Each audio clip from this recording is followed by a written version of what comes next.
किसी दूसरे के नाम का सिंदूर देखकर आरव का दिल पूरी तरह से टूट गया।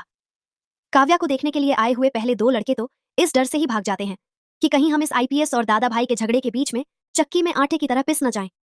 ईशा और सूरज की बहस के चलते कोई भी लड़का काव्या के लिए टिक नहीं पाता।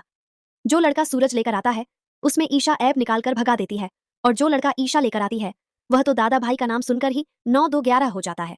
इसीलिए काव्या के लिए लड़का ढूंढने की जिम्मेदारी रिया और बंटी अपने कंधों पर उठा लेते हैं। बंटी रिया के लिए एक बहुत ही बढ़िया और संस्कारी लड़का ढूंढकर लेकर आता है। जैसा कि लड़का बंटी लेकर आता है, इसलिए इस लड़के में न ईशा को कोई ऐब नजर आता है और न सूरज को। काव्या के लिए इस लड़के को फाइनल कर दिया जाता है और शादी की तैयारियां शुरू कर दी जाती हैं। रात को सूरज अकेला बैठा होता है। काव्या सूरज के पास जाती है और कहती है, मैंने आरव को 7 जन्मों तक साथ निभाने का वादा किया था, लेकिन मैं तो इस जन्म में ही किसी और की होने जा रही हूँ। क्या यह सही है?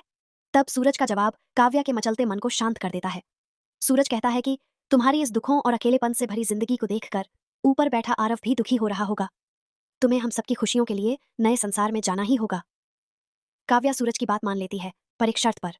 काव्या की शर्त यह होती है कि शादी बिल्कुल भी शोर शराबे के बिना होगी, कोई सेलिब्रेशन नहीं किया जाएगा। शादी शुरू होती है।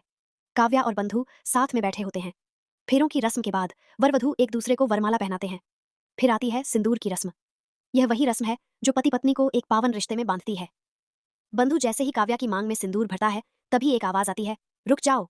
यह आवाज आरव की होती है। आरव को अपनी आंखों के सामने जिंदा देखकर सबके होश उड़ जाते हैं।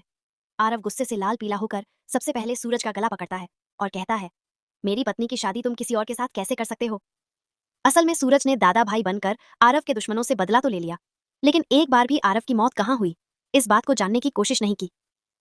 अब क्या आरव काव्या को फिर से अपनाएगा या फिर इस बंधु के हवाले करके फिर से चला जाएगा हमेशा हमेशा के लिए? कमेंट्स में जरूर बताइए।